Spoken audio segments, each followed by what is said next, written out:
Hi, welcome. We're doing Girlfriend Talk with Lisa and Christina. Hi. And so today what we want to show you is how to clean your face masks. We have two kinds of masks for you. This guy here, the disposable one, you do not want to clean that one. That's one that you throw away. I like those if I'm going to a very crowded space waiting in line for an hour outside to pick up my groceries. Then I go ahead and throw those and my gloves away.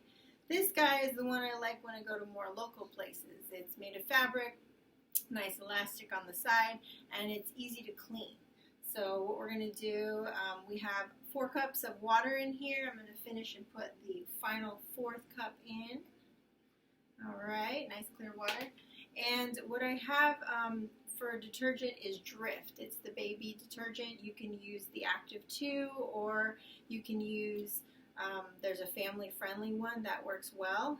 And I like doing that. Can you also use a anti-bacterial soap? Yes, you can use an antibacterial soap. I have one right here. This is from Bath & Body Works.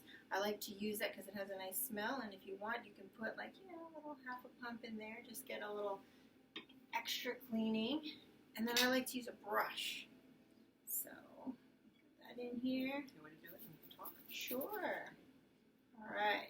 So we're cleaning away at this wonderful mask. I want to use that brush to just sort of scrub on the inside because a lot of the reason why we get the irritation is that steam. It soaks up all the moisture, that humidity, and what it will do is if we have poor oral hygiene, it'll actually put bacteria onto our face. So we do want to clean these every single day, especially if you're acne prone. And then you want to make sure you rinse it really well and then let them air hang dry. You do not want to use any fabric softeners. I know some people say, hey, can I go ahead and do this in the laundry? You can, just again, be careful and cautious of using like a Downy or some sort of fabric softener or bounce sheets or any kind of fabric sheets. Dryer balls are best, so that way you don't get that extra, because it leaves a little bit of a gloss, and if you're steaming that into your skin, you'll get this rashy irritation or in some cases breakouts. So that's something you want to consider. So then after we cleanse it and scrub it. And can you use a toothbrush? You don't have to use a brush like this. Oh yeah, you can use a toothbrush.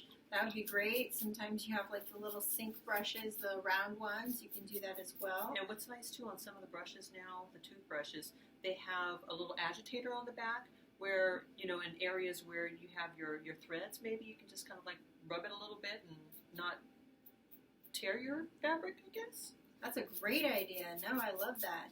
See, okay, then that looks pretty clean. Once you get it nice and clean, all the stains are out, all the makeup is out if you're wearing makeup. Then you get a nice clean bowl and then you rinse it in there. And this one's easy to do just with hands. You just want to make sure that the water looks nice and clear. And if you do notice that the water, when you're cleansing it, looks a little bit soiled, then you're going to want to rinse it one more time. Super easy to do. You want to have this dry out in the open while you're sleeping overnight. Nothing in a hot place where it's going to catch on to more microbes because it's not fun if it's right under the heater. And I guess just shape it back into place. Mm-hmm.